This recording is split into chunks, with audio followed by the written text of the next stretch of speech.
হামলায় জড়িত সন্ত্রাসীদের দ্রুত গ্রেফতার না করলেও আবারও গোপালগঞ্জে মার্চের ঘোষণা এনসিপির। আওয়ামী লীগকে ফেরানোর চেষ্টা করলে প্রতিহতের হুঁশিয়ারি।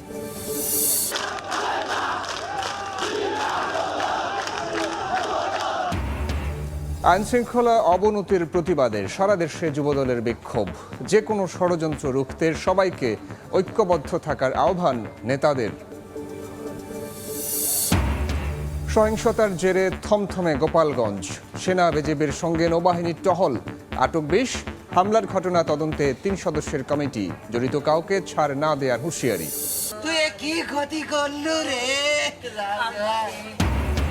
প্রেমের প্রস্তাবে রাজি না হওয়াই কাল। বগুড়ায় বাড়িতে ঢুকে কিশোরীকে ছুরিকাঘাত। বাধা দেয়ায় দাদি ও ভাবিকে গলা কেটে হত্যা। গ্রেফতারের পর অভিযুক্ত যুবকের দায় স্বীকার। এবং বৈশ্বিক মন্দা ও স্থবিরতা কাটিয়ে জাহাজ শিল্পে ঘুরে দাঁড়াচ্ছে বাংলাদেশ। এবার আরব আমিরাতের প্রতিষ্ঠানে 2টি টাগবোট রফতানি করল ওয়েস্টার্ন মেরিন শিপইয়ার্ড।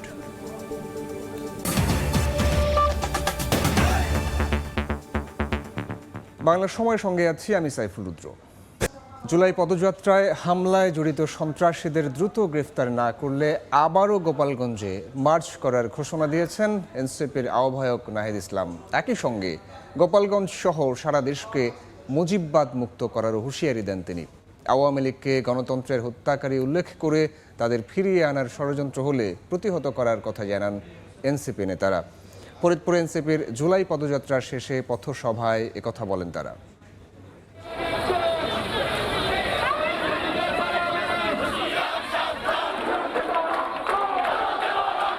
গোপালগঞ্জে এনসিপির কর্মসূচিতে বাধা, হামলা, সংঘর্ষের পরদিন ফরিদপুরে জুলাই পদযাত্রায় অংশ নিলেন নেতাকর্মীরা। বৃহস্পতিবার দুপুর 1টায় কড়া নিরাপত্তার মধ্য দিয়ে শহরের সার্কিট হাউসে পৌঁছায় জাতীয় নাগরিক পার্টির নেতাদের গাড়িবহর। এর পরপরই শুরু হয় পদযাত্রা। ডিসি অফিস, জেলা কারাগার, নীলতরী সড়ক প্রদক্ষিণ করে জনতা ব্যাংকের মোড়ে গিয়ে তা শেষ হয়। বিকেল 3টার দিকে জনতা ব্যাংকের মোড়ে পথসভার মঞ্চে বক্তব্য রাখেন এনসিপির সিনিয়র নেতারা। এ সময় গোপালগঞ্জে আওয়ামী লীগ ও নিষিদ্ধ ছাত্রলীগের ন্যাক্কারজনক হামলার তীব্র প্রতিবাদ জানান। বলেন, বাংলাদেশের মাটিতে আওয়ামী লীগের ঠাঁই হবে না। আমরা জুলাই অভ্যুত্থানের সৈনিকেরা নিয়োজিত থাকব।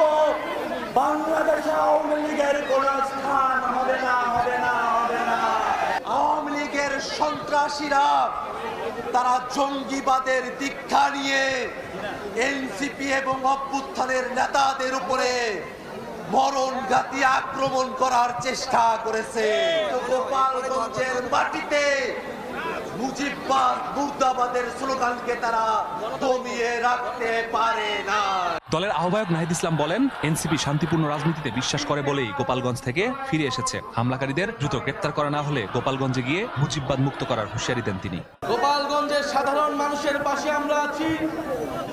আমরা আহ্বান জানাতে চাই সরকারের কাছে, গোপালগঞ্জের কোনো একজন সাধারণ মানুষকেও যাতে হেনস্থা না করা হয়, কিন্তু ফ্যাসিস্ট সন্ত্রাসী প্রত্যেককে ধরে ধরে গ্রেফতার করতে হবে। আর না হলে আমরা অবিলম্বে গোপালগঞ্জে এবার মার্চ করব।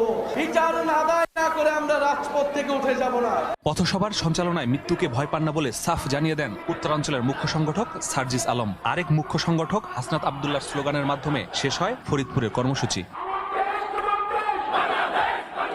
এদিকে এনসিপির নেতাদের আগমন উপলক্ষে বৃহস্পতিবার সকাল থেকেই ফরিদপুর শহরের বিভিন্ন পয়েন্টে অবস্থান নেন আইন শৃঙ্খলা রক্ষাকারী বাহিনী। পুলিশের পাশাপাশি নিরাপত্তায় যোগ দেয় সেনাবাহিনী, বিজিবি, কোস্টগার্ড ও র্যাব। মাসুদুর রহমান, সময় সংবাদ, ফরিদপুর। এদিকে জিয়া পরিবার ও বিএনপিকে নিয়ে অপপ্রচার এবং আইন শৃঙ্খলা পরিস্থিতির অবনতির প্রতিবাদে ঢাকার বাইরেও বিক্ষোভ সমাবেশ করেছে যুবদল।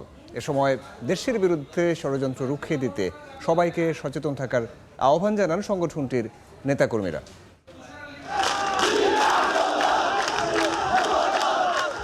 আইনশৃঙ্খলা পরিস্থিতির চরম অবনতির প্রতিবাদে দেশজুড়ে বিক্ষোভ করেছেন যুবদলের নেতাকর্মীরা। বৃহস্পতিবার সকালে ঝালকাঠি শহরের আমতলায় জেলা বিএনপির কার্যালয়ের সামনে থেকে বিক্ষোভ মিছিল বের করেন জেলা যুবদলের নেতাকর্মীরা। মিছিলটি শহরের প্রধান প্রধান সড়ক প্রদক্ষিণ করে স্থানীয় প্রেস ক্লাবের সামনে গিয়ে শেষ হয়। সংক্ষিপ্ত সমাবেশে দেশের শান্তি ফেরাতে দ্রুত নির্বাচনের তাগিদ দেন নেতারা। এদিকে কেন্দ্রীয় কর্মসূচির অংশ হিসেবে বরিশালে বিক্ষোভ মিছিল করে যুবদল। সকালে শহরের সার্কিট হাউস, জেলা স্কুল মোড়, টাউন হল চত্বর থেকে আলাদাভাবে মিছিল বের করেন নেতাকর্মীরা। এ সময় বিএনপির বিরুদ্ধে যে কোনো ষড়যন্ত্র কঠোরভাবে মোকাবেলার হুঁশিয়ারি দেন তারা। সরকার যে রক্ষা করতে, আইন শৃঙ্খলা নিয়ন্ত্রণ করতে পারছে না, এরই প্রতিবাদে আজকে আমরা এই বিক্ষোভ সমাবেশের জন্য রাজপথে যুবদল নেমে এসেছে। ফ্যাসিস্টদের বিরুদ্ধে যে আমাদের অবস্থান, সেটা সঠিক জায়গায় আমরা রয়েছি এবং যার রাজনীতি শেষে করবে। ঐক্যবদ্ধভাবে এই ফ্যাসিস্টদেরকে এই দেশ থেকে তাড়িয়েছি এবং সামনে যাতে একটা সুষ্ঠু নির্বাচন হয়, সেই জন্য আমরা সকলে ঐক্যবদ্ধভাবে একসাথে এই দেশে রাজনীতি করব। এবং রংপুরে বিক্ষোভ মিছিল ও সমাবেশ থেকে যুবদল নেতারা বলেন, একটি মহল দেশে অরাজকতা সৃষ্টি করে নির্বাচন বানচাল করার চেষ্টা করছে। এদের দমনে সবাইকে এক হয়ে কাজ করার কথা বলেন তারা। নির্বাচনকে বানচাল করার জন্য কিংবা ডিলে করার জন্য আজকে তারা অপতৎপরতা করছেন। কোনো ষড়যন্ত্র বাংলাদেশে প্রতিষ্ঠিত হতে দেবে না। সামনের দিকে অগ্রসর না হয়ে তারা পিছে পিছে আবার এই গুপ্ত সংগঠনের নেতৃত্বে তারা ষড়যন্ত্র করছে। বিএনপির বিরুদ্ধে কটূক্তির প্রতিবাদে গাজীপুরেও বিক্ষোভ মিছিল হয়েছে। একটি কুচক্রী মহল দলের বিরুদ্ধে মিথ্যা অপপ্রচার চালাচ্ছে বলে অভিযোগ করেন নেতারা। সারা দেশে যে আইন শৃঙ্খলার অবনতি, এই অবনতি থেকে রক্ষা করার জন্য আজকের এই বিক্ষোভ মিছিল। এদিকে বিক্ষোভ সমাবেশে স্বৈরাচার ও সন্ত্রাসীদের বিরুদ্ধে সম্মিলিতভাবে প্রতিরোধ গড়ে তোলার আহ্বান জানান ঝিনাইদহ, রাঙামাটি, মানিকগঞ্জ, রাজবাড়ী, টাঙ্গাইল, ভোলাসহ বিভিন্ন জেলার যুবদলের নেতাকর্মীরা। কনক আজাদ, সময় সংবাদ। অন্য প্রসঙ্গ, প্রেম ও বিয়ের প্রস্তাবে রাজি না হওয়ায় কিশোরীকে ছুরিকাঘাতের পর দাদি ও ভাবিকে গলা কেটে হত্যা করেছে এক যুবক। গুরুতর অবস্থায় হাসপাতালে ভর্তি কিশোরী। অভিযুক্ত সৈকতকে গ্রেফতারের পর দায় স্বীকার করেছে। তাকে নিয়ে অভিযান চালিয়ে হত্যায় ব্যবহৃত ছুরি উদ্ধার করেছে পুলিশ। বগুড়ায় জোড়াখনের ঘটনায় আসামি নিয়ে হত্যায় ব্যবহৃত অস্ত্র উদ্ধারে অভিযানে নামে পুলিশ। এ সময় আসামিকে বহন করা পুলিশের গাড়ি স্থানীয়রা ঘিরে ফেললে সৃষ্টি হয় উত্তেজনা। বৃহস্পতিবার দুপুরে কড়া নিরাপত্তায় আসামি সৈকতকে নিয়ে শহরের ইসলামপুর হরিগাড়ি এলাকায় একটি জলাশয়ে অভিযান শুরু করা হয়। সৈকতের দেখানো জলাশয় থেকে উদ্ধার করা হয় হত্যায় ব্যবহৃত বার্মিজ চাকু। এ সময় স্থানীয়রা সৈকতকে ছিনিয়ে নেওয়ার চেষ্টা করে। পরিস্থিতি বেগতিক হলে আসামিকে নিয়ে পুলিশ দ্রুত ঘটনাস্থল ত্যাগ করে। তাকে বিয়ের প্রস্তাব দেওয়া হচ্ছিল, বাট বন্যা রাজি হচ্ছিল না। এই নির্মম হত্যাকারীর আমরা এই খুনি সৈকতের ফাঁসি চাই। পুলিশ বলছে, প্রেম ও বিয়ের প্রস্তাবে রাজি না হওয়ায় ক্ষিপ্ত হয়ে হত্যা করেছে বলে প্রাথমিক জিজ্ঞাসাবাদে স্বীকার করেছে অভিযুক্ত। বগুড়া শহরে অভিযান পরিচালনা করে খান্দার এলাকা থেকে ওই বখাইটি কিশোর সৈকতকে গ্রেপ্তার করতে সক্ষম হয়। পরবর্তীতে তার দেওয়া তথ্যের ভিত্তিতে হরিগাড়ি গ্রাম হইতে একটি পরিত্যক্ত ডোবা হইতে ওই হত্যাকাণ্ডে ব্যবহৃত চাকুটি উদ্ধার করে। বুধবার রাত 8:30টার দিকে স্কুল শিক্ষার্থী বন্যার বাড়িতে গিয়ে বিয়ের প্রস্তাব দেয় সৈকত। এ নিয়ে কথা কাটাকাটির এক পর্যায়ে অভিযুক্ত যুবক বন্যাকে ছুরিকাঘাত করে। চিৎকার শুনে দাদি লাইলি বেওয়া ও হাবিবা ইয়াসমিনকেও এলোপাতাড়ি ছুরিকাঘাত করে পালিয়ে যায় অভিযুক্ত।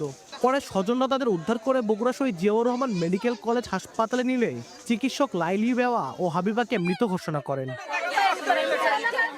এ ঘটনায় কিশোরী বন্যা হাসপাতালে চিকিৎসাধীন। আব্দুল আউয়াল, সময় সংবাদ, বগুড়া। রাজবাড়ীতে এনসিপির জুলাই পদযাত্রায় এই মুহূর্তে বক্তব্য রাখছেন নাহিদ ইসলাম। সরাসরি যাচ্ছি সেখানে। আজকে রাজবাড়িতে যত মানুষ হয়েছে, গোপালগঞ্জের সাধারণ মানুষ ঠিক ততটাই আমাদের সমাবেশে আসতেন। রাজবাড়িবাসী, আজকে আপনারা এসে প্রমাণ করে দিয়েছেন জাতীয় নাগরিক পার্টি জুলাই আপনাদের আস্থা, আপনাদের ভালোবাসা, সেই ঠিক একই পরিমাণ ভালোবাসা, আস্থা আপনাদের প্রতি আমাদের রয়েছে। আপনাদের মেধাবী সন্তানেরা আমাদের জাতীয় নাগরিক পার্টিতে রয়েছে, যারা এই দল নয় পুরো বাংলাদেশকে বিশ্বের বুকে উজ্জ্বল করছে। আমাদের খালেদ সাইফুল্লাহ ভাই, আমাদের সৈয়দ জামুল ভাই এবং আপনাদের প্রিয় ভাবি তাসলিম যারা। প্রিয় রাজবাড়িবাসী, আপনারা রাজবাড়ির সমস্যার কথা শুনলেন, আপনাদের সন্তানেরা আপনাদের সামনে প্রতিশ্রুতি দিলেন। আমরা মনে করি সবার আগে সমস্যা খুঁজে বের করতে হবে। যদি আমরা তাই আগে সমস্যা খুঁজে বেড়াচ্ছি এখন সারা দেশে। এই পদযাত্রার অন্যতম প্রধান উদ্দেশ্য জেলায় জেলায় এলাকা এলাকায় আপনাদের সমস্যাগুলো শোনা, আপনাদের সমস্যাগুলোকে আইডেন্টিফাই করা।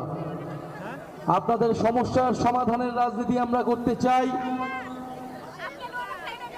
আমাদের অন্যান্য নেতৃবৃন্দ বললেন, জাতীয় নাগরিক পার্টি গণ অভ্যুত্থানের পরে যে ইনসাফের বাংলাদেশ, বৈষম্যহীন গণতান্ত্রিক বাংলাদেশ গড়ে তুলতে চেয়েছিল, সেই বাংলাদেশ বিনির্মাণে আমরা জানি লড়াই অনেক দিকে আমাদেরকে এখন করতে হবে। লড়াই কেবল একদিকে নয়, আমরা সেটার জন্য প্রস্তুত আছি। আমরা জানি আমাদের জীবনের নিরাপত্তা আপনারা, আমরা ছাড়া আর কেউ দিবে না। আপনারাই আমাদের বৈধতা, আপনারাই আমাদের নিরাপত্তা। আমরা জীবনের সেই ভয় করি না, সেটা গত বছর জুলাই মাস থেকেই রাজপথে নেমেছি, যেই প্রতিশ্রুতি নিয়ে নতুন বন্দোবস্ত প্রতিষ্ঠার জন্য, সেই প্রতিষ্ঠার নতুন দেশ প্রতিষ্ঠার আগ পর্যন্ত আমরা রাজপথ ছাড়ছি না, এটা আমরা সুস্পষ্টভাবেই জানিয়ে দিয়েছি। আরেকটি কথা বলতে চাই, আওয়ামী লীগকে আমরা 5ই আগস্টের পরেই বলেছি যে আওয়ামী লীগ কেবল একটা রাজনৈতিক দল না, এটা তো একটা সন্ত্রাসী সংগঠন অবশ্যই, কিন্তু তার থেকেও বড় বিষয় এটা একটা ফ্যাসিস্ট মতাদর্শ। এই আদর্শকেও পরাস্ত করতে হবে। শুধু আইনিভাবে সাময়িকভাবে নিষিদ্ধ করে আমরা আওয়ামী লীগের মোকাবেলা করতে পারবো না। দেখছেন বাংলার সময়, সঙ্গেই থাকুন।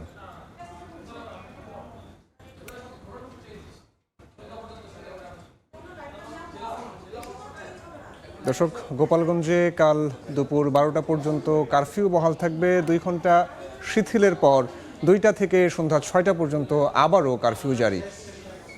বিস্তারিত জানাবেন আমাদের রিপোর্টার আলামিন তুষার, সরাসরি যাচ্ছি তার কাছে। আমরা কিন্তু জেলা প্রশাসনের অফিসে আমরা অপেক্ষা করছিলাম গণমাধ্যম কর্মীরা, ঠিক তখনই একটি ব্রিফিংয়ের মাধ্যমে আসলে জানাবার কথা ছিল, সেজন্য আমরা এখানে আসি।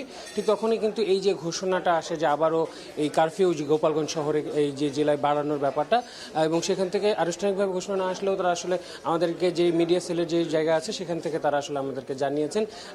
যদিও আমি যদি বলি একটু যে সেটা হলো এই যে সন্ধ্যা 6টা থেকে সেটা আগামীকাল দুপুর 12টা পর্যন্ত বাড়ানো হয়েছে এই প্রথম এই 12 ঘন্টার জন্য। তারপরে কিন্তু 2 ঘন্টা এই কারফিউটা শিথিল থাকবে। দেন তারপরে আবারও দুপুর 2টা থেকে সেদিন 6টা পর্যন্ত, অর্থাৎ মোট 14 ঘন্টার একটি যেই অবস্থা সেটি আসলে যে জরুরি অবস্থা সেটি কিন্তু জারি করা হচ্ছে, এমনটা কিন্তু আমরা দেখেছি যে গ্রুপে। এবং কিছুক্ষণের মধ্যেই ব্রিফিং শুরু হয়ে যাবে এমনটা আমরা জানতে পেরেছি যে এই যারা আসলে আমাদের যে বিভাগীয় কার্যালয়ের যিনি বিভাগীয় প্রশাসক রয়েছেন তিনি এই ব্রিফিং করবেন এমনটা আমরা জানতে পেরেছি। এবং কিছুক্ষণের মধ্যে এই ব্রিফিং শুরু হয়ে যাবে যতটুকু আমরা জানি। সেখানের যে পরিস্থিতি, সার্বিক পরিস্থিতি পুলিশের বা আইনশৃঙ্খলা রক্ষা বাহিনীর প্রশাসনের কতটা নিয়ন্ত্রণে এসেছে সেটা কিন্তু সেখানে বোঝা যাবে। জেলা ম্যাজিস্ট্রেট যিনি রয়েছেন তারই আদেশক্রমে এই যে কারফিউ বাড়ানোর সিদ্ধান্তটা, সেই সিদ্ধান্তটা কিন্তু এসেছে। এবং যদি আমি আগের কথা বলি যে প্রায় সেই 22 ঘন্টার কারফিউ চললো আজ সন্ধ্যা 6টা পর্যন্ত, তারপরে 12 ঘন্টা বাড়ানো হলো, মোটামুটি মোট 16 ঘন্টা বাড়ানো হলো, 22 আর 16 ঘন্টা। এবং এর পরবর্তীতে কী অবস্থা হবে সেটা কিন্তু আসলে সময়ই বলে দিবে। এর বাইরে যদি আমরা বলি যে আমরা বিভিন্ন জায়গায় যখন শহরে ঘুরেছি তখন আমরা দেখেছি টহল, এর বাইরেও আমরা বিকেল 4টা 4:30 নাগাদ আমরা আইনশৃঙ্খলা রক্ষা বাহিনীর সদস্যদের, সেনাবাহিনী থেকে শুরু করে এপিবিএন এবং বিজিবির যে টহল সেটা আমরা বাড়তি দেখেছি, তাদের অবস্থানও আগের থেকে আরও বেশি সতর্ক অবস্থায় দেখেছি। আমরা এমনটাও জানতে পেরেছি যে হয়তো যৌথ অভিযান পরিচালনার কোনো সম্ভাবনা থাকতে পারে, এমনটাও আমরা শুনেছি। তো সেই জায়গা থেকে কি পরিস্থিতি দাঁড়াবে সেটা পরবর্তীতে দর্শক আমরা আপনাদেরকে জানাতে পারবো। যদি আমরা আগের সময়ের কথা বলি যে এই যে অবস্থা ছিল গত বুধবারের, তারপরে থেকে যে পরিস্থিতি সেখান থেকে কিন্তু এই কারফিউ এবং কারফিউ এক্সটেনশন, তো এই ছিল এখনো পর্যন্ত আমাদের হাতে সবশেষ তথ্য। তো আমরা এরপরে জেলা প্রশাসনের ব্রিফের পর আমরা বাকি তথ্য আপনাদেরকে জানাতে পারবো। দর্শক, গোপালগঞ্জ থেকে যুক্ত হয়েছিলেন সহকর্মী আলামিন তুষার। দেখছেন বাংলা সময়। গোপালগঞ্জের পরিস্থিতি নিয়ে এই মুহূর্তে ব্রিফ করছেন জেলা প্রশাসক, সরাসরি যাচ্ছি সেখানে। করতে চাই, আপনি বললেন যে অনাকাঙ্ক্ষিত ঘটনা ঘটেছে, তো কেউ আবার বলছে যে এটা একটা পরিকল্পিত ব্যাপার, আগের থেকেই গোয়েন্দা তথ্য ছিল এরকম কোনো হামলা হতে পারে, ফেসবুক বা অন্যান্য মাধ্যমে ওগুলো নিয়ে আলোচনা হয়েছে, এটা একটা, তো সেই ক্ষেত্রে পরিকল্পিত মনে করেন কিনা? আর সেকেন্ডলি হলো যে আপনারা কেন এটা আবার এক্সটেন্ড করলেন? আমরা মনে করছি যে আইন শৃঙ্খলার যে অবস্থা আছে, কিছু দুষ্কৃতিকারী আমাদের কাছে ইনফরমেশন এরকম যে বাহির থেকেও এই গোপালগঞ্জে এসেছিলেন, তারা এখনও গোপালগঞ্জের বিভিন্ন এলাকায় অবস্থান করছেন মর্মে আমাদের যে গোয়েন্দা তথ্য সেটি আছে। তো আমরা সেটি তাদেরকে আইডেন্টিফাই করার চেষ্টা করছি এবং পরিস্থিতি আমরা ওয়াচ করছি। যতক্ষণ পর্যন্ত আমাদের মনে হবে যে না সাধারণ মানুষের জন্য পরিস্থিতিটা সুখকর, ততক্ষণ পর্যন্ত আমরা এটা অব্যাহত রাখবো। না, এরকম পরিকল্পিত খুব ছিল এটা আমাদের মনে হয়নি, কারণ যেটুকু ইনফরমেশন ছিল সেই অনুযায়ী আমাদের প্রস্তুতিও ছিল। তো সেই পর্যায়ে প্রস্তুতি ছিল, কিন্তু তারপরেও কিছু ঘটনা ঘটে গেছে যেটা হয়তো আইন শৃঙ্খলা বাহিনী হয়তো ধারণা করেননি যে কীভাবে ইয়েটা হলো। তো খুব পরিকল্পিত এরকম কোনো ইনফরমেশন আমার মনে হয় ছিল না। আমাদের ডিআইজি সাহেব আছেন, উনিও বলতে পারবেন এরকম কোনো তো ছিল না যে খুব পরিকল্পিতভাবে বিষয়টা হয়েছে। এখন পর্যন্ত কতজন গ্রেফতার হয়েছে, মামলা হয়েছে কিনা এই বিষয়ে এখন পর্যন্ত গ্রেপ্তার হয়েছে 25 জনের অধিক। তো আমাদের যারা দুষ্কৃতিকারী রয়েছেন, যারা এই গতকালকে এই অনাকাঙ্ক্ষিত ঘটনার পিছনে যারা জড়িত ছিলেন, তাদেরকে আমরা অবশ্যই আইনের আওতায় আনবো, সেই প্রক্রিয়াটা অব্যাহত থাকবে। খাগড়াছড়িতে 14 বছরের কিশোরীকে সংঘবদ্ধ ধর্ষণের মামলায় 4 জনকে গ্রেফতার করা হয়েছে। মামলার এজাহারে জানা যায় 27 জুন রাতে সদর উপজেলায় এক আত্মীয়ের বাড়িতে বেড়াতে যায় 8ম শ্রেণীর শিক্ষার্থী। এ সময় তার আত্মীয়কে বেঁধে রেখে মেয়েটিকে ধর্ষণ করে আরমান হোসেন, ইমন হোসেন, এনায়েত, সাদ্দাম, মুনির ও সোহেল নামে 6 যুবক। লোকলজ্জার ভয়ে বিষয়টিকে পরিবারকে জানায়নি সে। তবে মানসিকভাবে বিপর্যস্ত মেয়েটি 12 জুলাই বিষপানে আত্মহত্যার চেষ্টা চালায়। গুরুতর অবস্থায় তাকে হাসপাতালে ভর্তি করা হয়। পরে ধর্ষণের বিষয়টি জানতে পেরে নির্যাতিতার বাবা বাদী হয়ে 6 জনের বিরুদ্ধে মামলা করেন। এরপর অভিযান চালিয়ে 4 জনকে গ্রেফতার করে পুলিশ।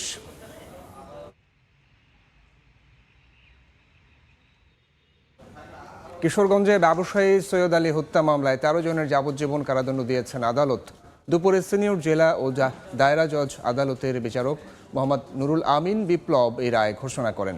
মামলার বিবরণীতে জানা গেছে 2016 সালের 23 মার্চ করিমগঞ্জের নিয়ামতপুর বাস স্ট্যান্ড বাজারে ফার্মেসি থেকে ওষুধ আনার সময় সৈয়দ আলীর উপর হামলা করে দুর্বৃত্তরা। স্থানীয়রা তাকে উদ্ধার করে করিমগঞ্জ উপজেলা স্বাস্থ্য কমপ্লেক্সে ভর্তির পরে উন্নত চিকিৎসার জন্য ঢাকা মেডিকেলে পাঠানো হয়।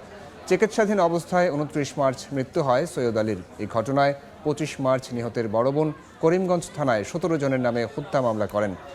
পরে করিমগঞ্জ থানার তৎকালীন উপপরিদর্শক মোহাম্মদ শহর আলী ওই বছরের 21 সেপ্টেম্বর 13 জনের নামে অভিযোগপত্র দাখিল করেন। সাক্ষ্য প্রমাণ শেষে 7 আসামির উপস্থিতিতে আদালত দুপুরে 13 জনের যাবজ্জীবন কারাদণ্ড দেন। বাকি 6 আসামি পলাতক।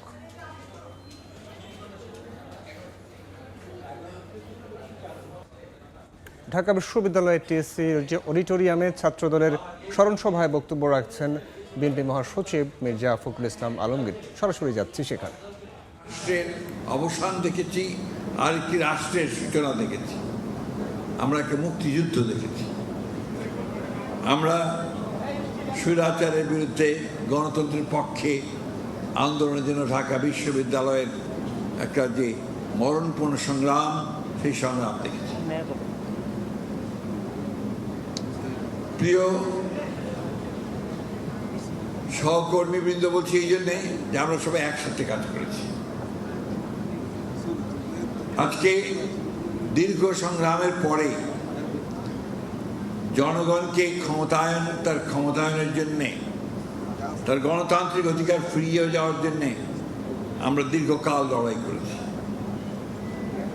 আমাদের নেত্রী দেশনেত্রী বেগম খালেদা জিয়া, তিনি 2009 সালের পর থেকে এই সংগ্রাম শুরু করেছিলেন।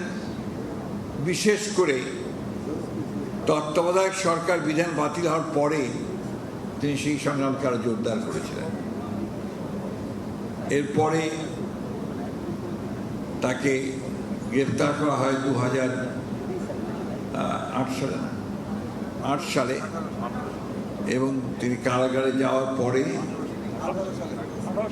18 সালে তারপরে আমাদের দলের মূল নেতৃত্ব নেন আমাদের বর্তমান নেতা, যাকে লক্ষ্য করে বাংলাদেশের 18 কোটি মানুষ এখন গণতন্ত্রের স্বপ্ন দেখছে, নতুন একটা বাংলাদেশের স্বপ্ন দেখছে। আমাদের তারেক রহমান সাহেবের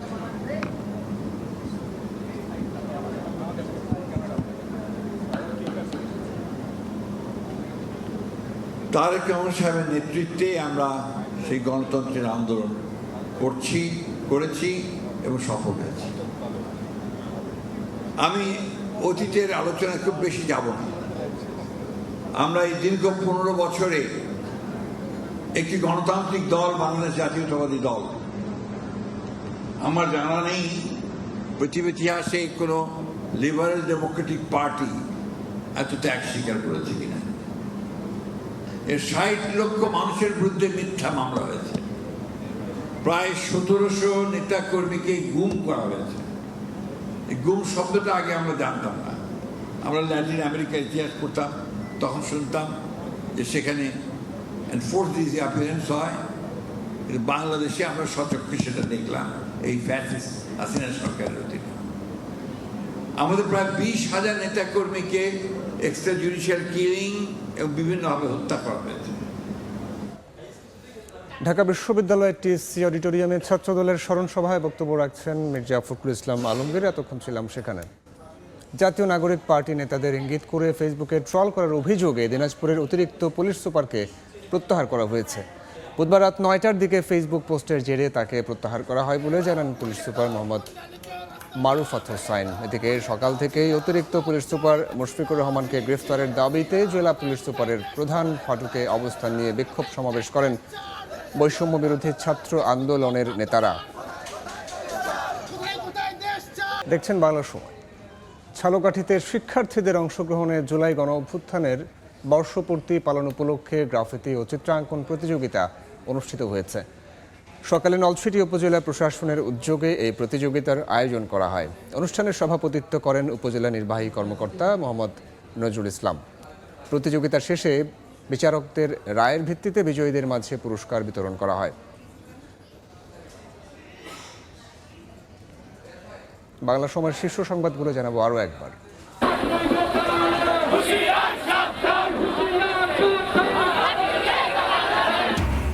হামলায় জড়িত সন্ত্রাসীদের দ্রুত গ্রেফতার না করলে আবারও গোপালগঞ্জে মার্চের ঘোষণা এনসিপির। আওয়ামী লীগকে ফেরানোর চেষ্টা করলে প্রতিহতের হুঁশিয়ারি।